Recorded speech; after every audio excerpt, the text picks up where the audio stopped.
All right. Well, welcome back to another episode of Geoff Watches the Classics. And tonight it's Geoff Watches the Classics, as we're going to show Geoff another side of the history of professional wrestling.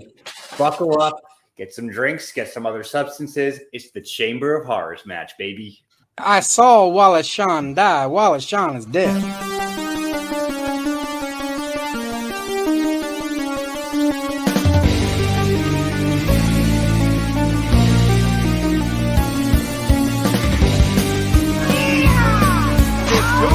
For roping. I like that. You're a jabroni.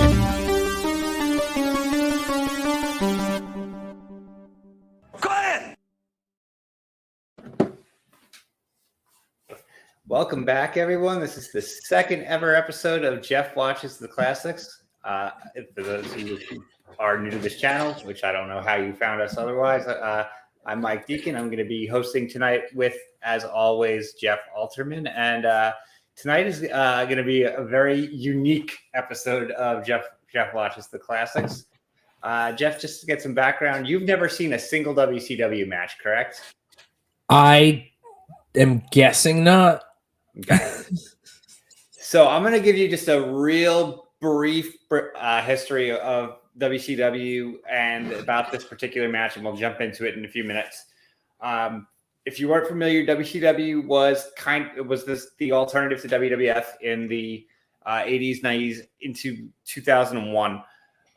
Basically, it was an Atlanta-based promotion that was originally part of the National Wrestling Alliance, and they did have weekly shows on TBS and eventually TNT after this, but they were more of a wrestling company, whereas WWF was more of an entertainment company. However, WCW would often try to do some spectacularly ridiculous, over-the-top type matches, and this is one of them. And this is one of them that probably didn't go the way they thought it was going to. So earlier in this year, Ric Flair was their heavyweight champion and was fired while he was the champion. So Flair goes to WWF, and they're left. Lex Luger, finally, who had never won the world title, it basically becomes the champion by default. He wins a bullshit match to become the champion, and the company for a few months goes without direction. They realize they have to build up Sting, who at this point was their top babyface. Now that they were down, they turned Luger when he became champion, which was bizarre. So Luger wins the championship and subsequently becomes heel in the same match. And so they have Luger as the heel champion. They come up with a couple of filler matches for him to get Sting built back up. And they get to Halloween Havoc, and Sting is not really involved in a feud. So they're like, let's make a Halloween themed match. So they come up with this match that's called the Chamber of Horrors. And WCW had a bad history of making over-the-top cage matches that had ludicrous rules to them. This one is there's two other ones that come after this that I think eventually we'll have to add to the docket of things to watch with how ridiculous they are. But this one there's a website called WrestleCrap. This match is one of the inspirations for that website. Oh man! So if you look at the event poster and the VHS cover for the event, it advertises this match. 3 of the people that are advertised for the match wound up not being in it. So you showed up to the event, up to the day of, and you're expecting 4-on-4. The one team is correct. The other team has literally one person who is advertised for it. So that's all you need to know about the backstory of this one, I think. Let's jump into it. So as you can see down here, anybody who's going to be joining us, whether it be live or on the replay, we're going to start this. It's at the 3-minute and 40-second mark of Halloween Havoc 1991. It is available on Peacock. Jeff, let's get a countdown. I'm going to count down from 5. When I say go, hit play. So 5, 4, 3, 2, 1, go.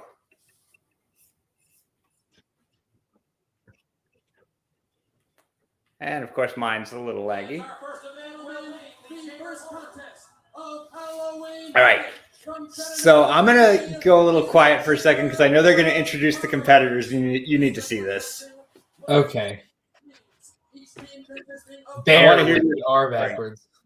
Will be confined to the Chamber of Horrors, which is equipped with several instruments of torture. The object Instruments of torture. member of the opposing team in the Chamber of Horrors chair of torture, and then to pull the fatal lever. So you got the rules? One of the teammates helpless. And now the participants in our electrifying first contest.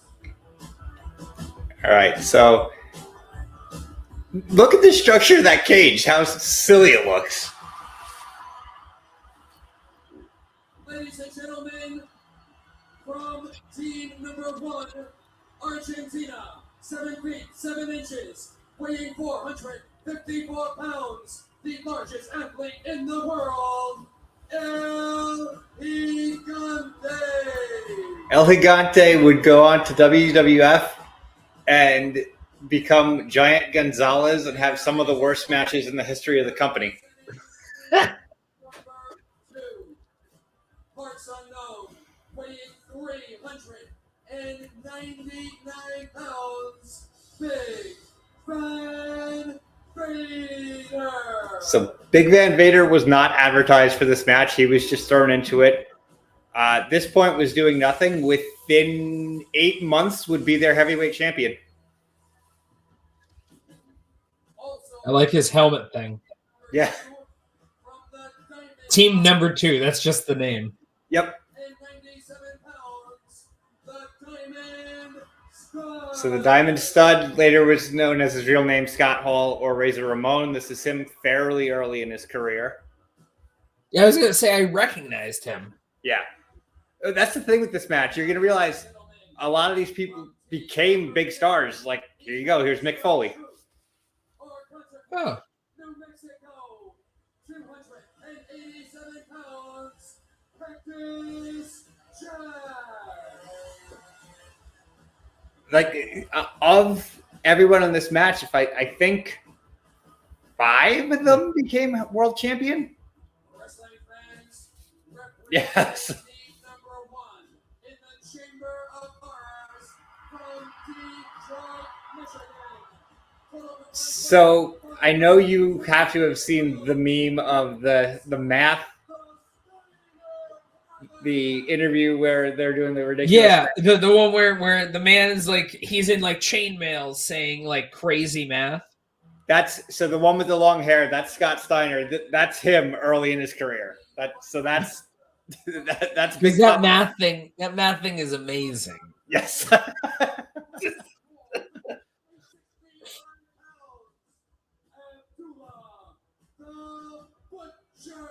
Abdullah the Butcher is not one of the guys who became world champion.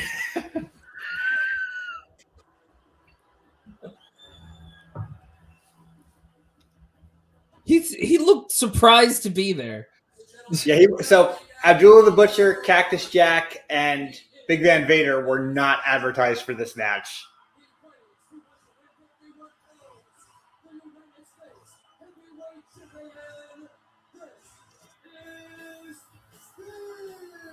Now, Sting is like the most iconic WCW persona. Yeah, Sting is currently on AEW right now. Yes. They just announced that he's working up to his final run. Yeah. And funny you said Ric Flair because AEW just signed Ric Flair, mid-70s-year-old man, Isn't that to a crazy? multi-year deal. Stupid. It's so stupid. Oh, man. It sounds like it could have been nice if it was just for Sting's final ride, but yeah. Yep, 2 years. Rick got a great end of the deal, though, because his energy drink is now the exclusive energy drink or something sold at those things. That's probably going to be worth more than the contract. I bet you. So, like, Sting at this point, for comparison, is like what LA Knight is to WWF say- right now. Say it one more time. They haven't even started the match, haven't they? It's just technically starting now. I have to point one thing out before I go into what I say. This event, they tried to do something. Here it is right here. they put a camera on the referee's head. The referee is wearing a helmet that has a camera in it. They called it the referee. I think it's the only event they ever did it.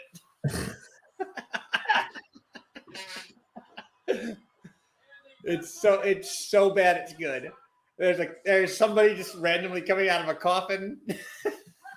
This chaos does not really work very well in fish islands.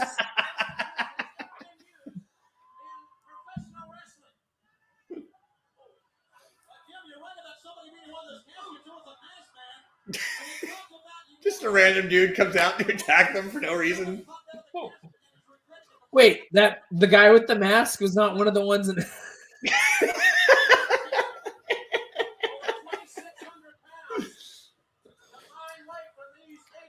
If I remember, I'm sure. I have not. I actually didn't slow they're moving. I didn't watch this whole thing ahead of time, but this one's probably going to switch to black and white because I'm pretty certain a few of them get bloody. I realized they do that after Backlash. Yeah. This year because Brock Lesnar, when he went into the turnbuckle, and then that following Raw, I think they showed clips of it. They showed it all in black and white because they fought, and Cody's entire body was covered in Brock Lesnar's blood. Right. So if you were to go back and go fast forward like a year from like 92 until give or take 95, Sting and Van Vader, who we just clotheslined over the top rope, were like that. They were in their main event until Hogan showed up, which is, well, 94 is when Hogan showed up. But the two of them, these two would have so many matches together. Actually, pretty good ones too. Like you want to see good WCW. Someone like Sting is at the age he is still wrestling. Yeah. Sting was one of those guys too. Like, even when something was ridiculous, he was good in it. Like, and here we go. Here comes the.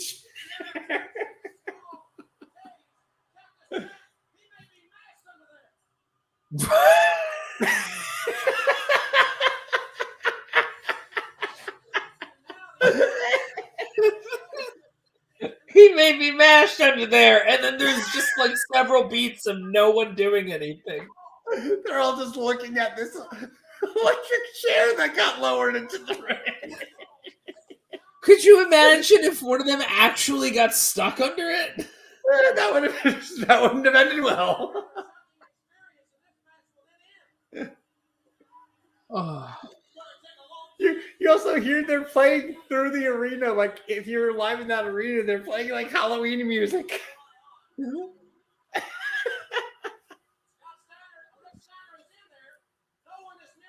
Which Steiner? That's Rick Steiner, yeah. Yeah, because he fucked up and said the wrong one there.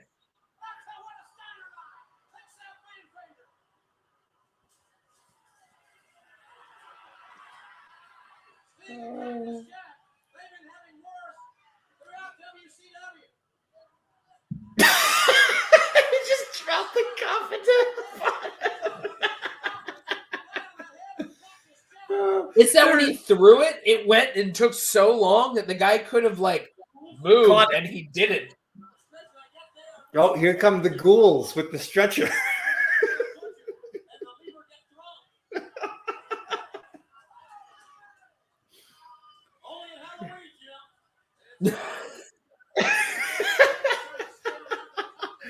There is also, I think it's the earlier this year. I think it was 91 earlier in the year. They had a cage match with Lex Luger and Ric Flair. That RoboCop, as RoboCop, comes down to interfere, but he walks like a robot. So walking to the ring takes him like 5 minutes. What? Yeah.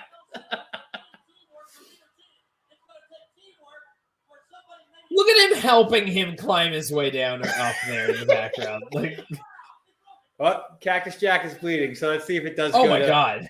Let's see if it goes to black and white. Oh, they bled a lot in WCW. Early WCW, like 80s and 90s WCW, it was like Ric Flair. Almost every match was covered, his whole face.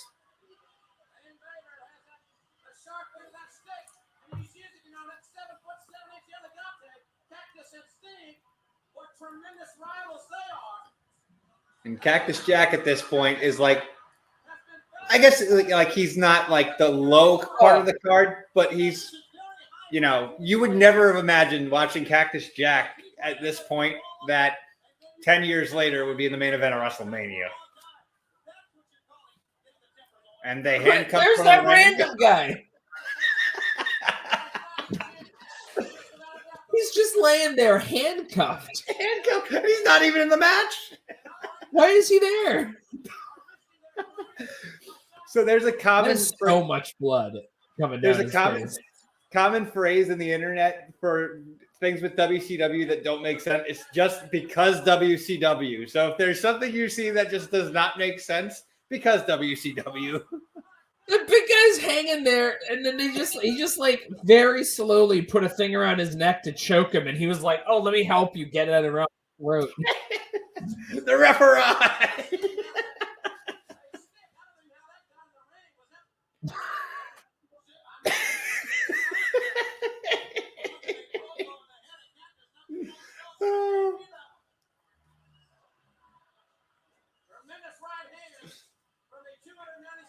All right, when I posted we were doing this on Twitter, like our friend Taylor Cleek was like, do you want Geoff to hate wrestling? I'm like, no, this match is hilarious. Like, this is going to make him hate it.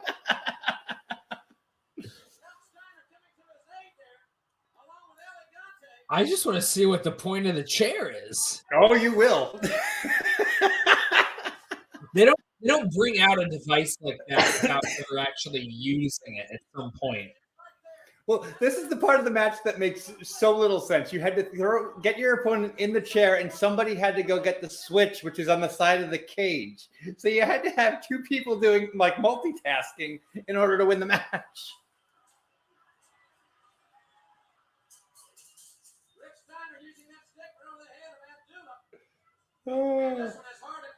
So William, we are roughly what point? 1607, 1608, 1609, 1610, 11, 11, 12. Yep. That's where we are, bitch. Yeah.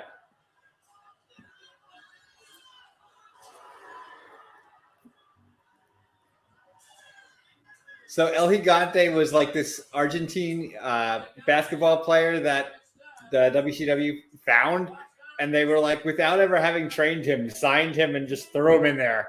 Said he's terrible. And like I said, he wound up getting signed by WWF like 3 years later and had a WrestleMania match with Undertaker his first year there.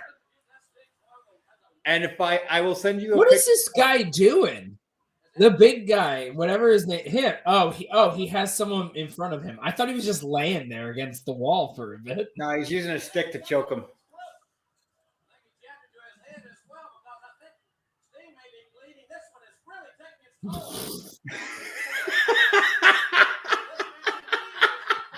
This is the way the guy just went. So when this first aired, we had in New York we had Cablevision, but we didn't like have the cable box. We just had basic cable. But the stations, like the premium stations, came in. They were just scrambled. So a lot of the pay-per-views, if I didn't go to a friend's house, I just listened to. Like the TV would have all the scrambled lines. And listening to this one, I was so confused. I'm like, what is going on here? I can tell you watching it, I'm confused. I keep forgetting. Oh my God. It just looks like he's stabbing him in the throat with a stick. Pretty much.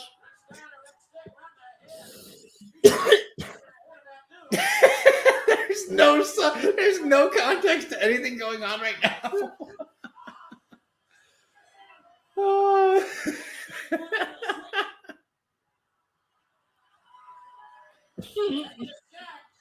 The crazy thing is of the heel team is that the Diamond Stud, aka Razor Ramon, is the most normal of all of them, and he's the one who was actually advertised. The three that make sense for being in the match were the ones who were not advertised for this.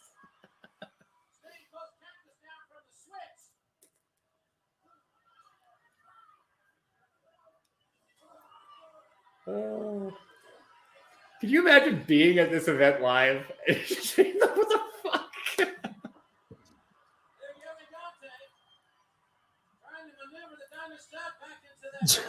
chair of torture area.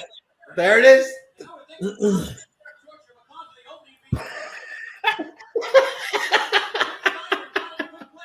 I forget the name of this guy. Abdullah? The big bald one. Yeah, Abdullah the Butcher. Abdullah the Butcher. I don't understand what he's doing. He's just standing around the whole time. So Abdullah the Butcher, he was around for a long time. Used. Yeah. His matches are pretty bad usually, but that dude was around for a long ass time. Well, I'm glad that he got paid. Yeah. He's still alive, surprisingly, because like most of his matches involve just like cutting his head open and cutting his opponent's head open and just bleeding everywhere. I've never seen Giant Gonzalez's back in HD.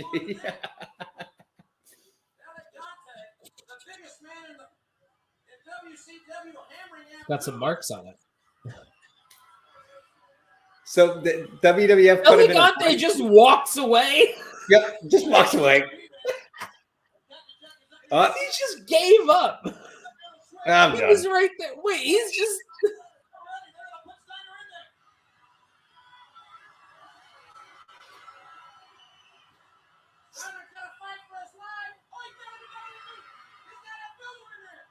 I'm just gonna shut up.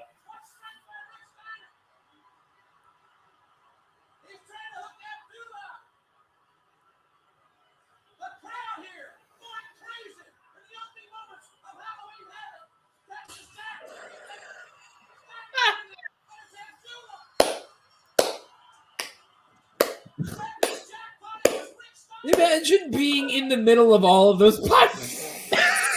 There's no regard for everybody at all, and it's clearly not on him.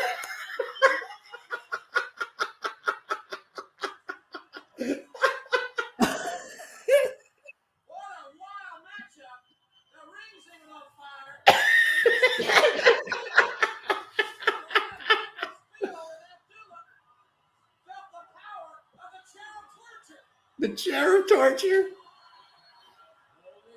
The team of El Gigante, the Steiner brothers, and Excuse me, that was team number 1. Two.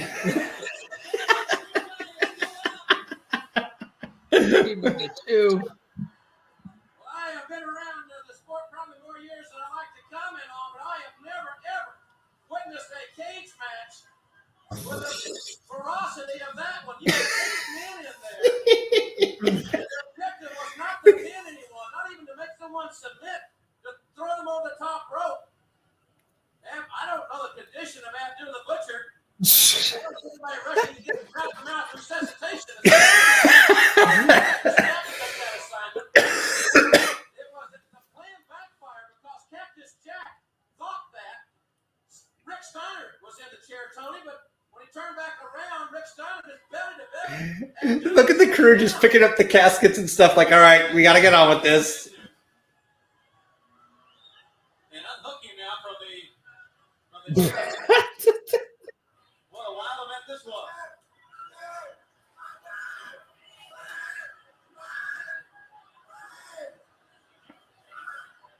Cactus Jack a little frantic. But he's opened his eyes. It's the only way this could end. He's a little deranged. He kicks the guy, put the stakes back up.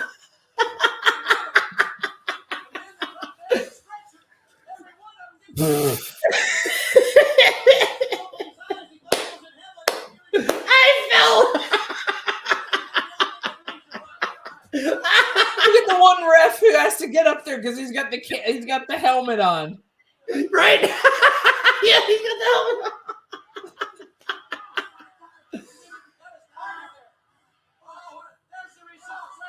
Oh, wow. What a great ending image. Cactus Jack and Abdullah fighting on the way to the back. Oh my god. It's like it was really dumb. Yeah. So, like I said, this one I wanted to show you for that exact reason, because like there are moments. Oh man. This is way up there. I've told you about Undertaker Yokozuna, which you're gonna watch, and you're gonna be like, basically having a very similar reaction to this one. WCW does have some very, very, very good stuff. Obviously, this is quite the opposite. But we'll definitely. I'll show you some actual good WCW stuff at some point. But just give me your overall synopsis of what we just watched. I'm a little baffled by it, to be honest. Some of it, like, there were no real moves at that time. It's very much just big guys occasionally doing that and then like cutting themselves. Yeah, pretty much. That chair, the pyrotechnics, it did not look safe. No, like by any. He was probably the safest one of all of them. The Abdullah in the chair, I think, was probably everybody else. How terrifying would it have been to have been experiencing it from that perspective? Because that looked like it could have actually killed one of them. Yeah, it was just ridiculous how, like, oh my god, they did not give regard whatsoever in that one. Oh man, I loved it. That was great. It was awesome. The Butcher sucks. Oh yeah, Abdullah the Butcher. Like, I can't think of a single match of his that I would consider good. So this one. Yeah. Well, this one is amazing, but it's not good. So we'll definitely come back soon. We'll talk, over the next couple of weeks. I know I have a couple of people who want to do, join the stream, and they have a couple of matches in mind. We'll work out what we want to do. Think about after this one. Is there any other ones that can approach this or surpass this as sort of like the Cats of wrestling matches? Yes. Think of one.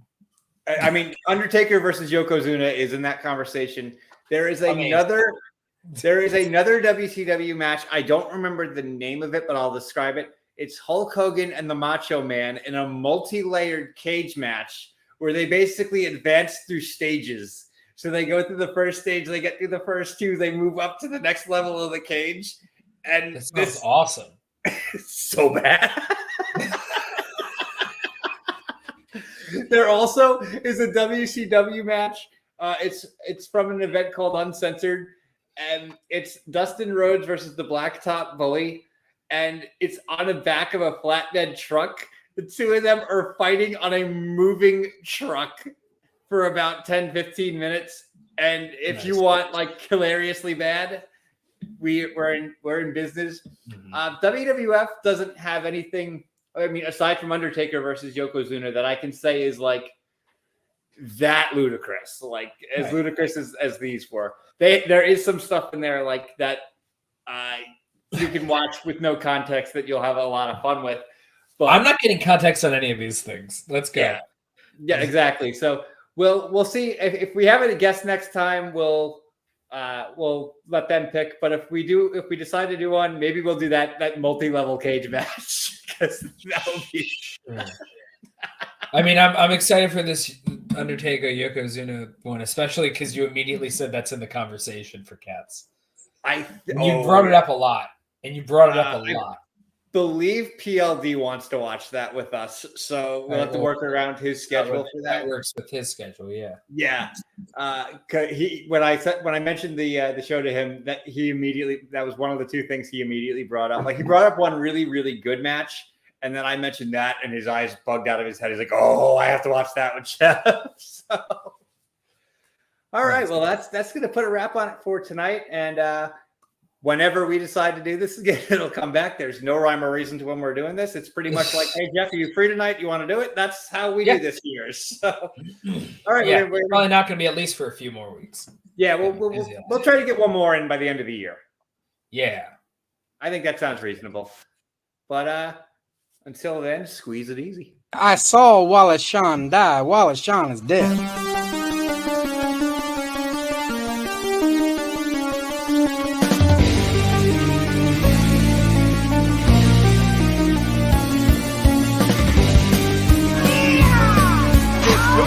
For roping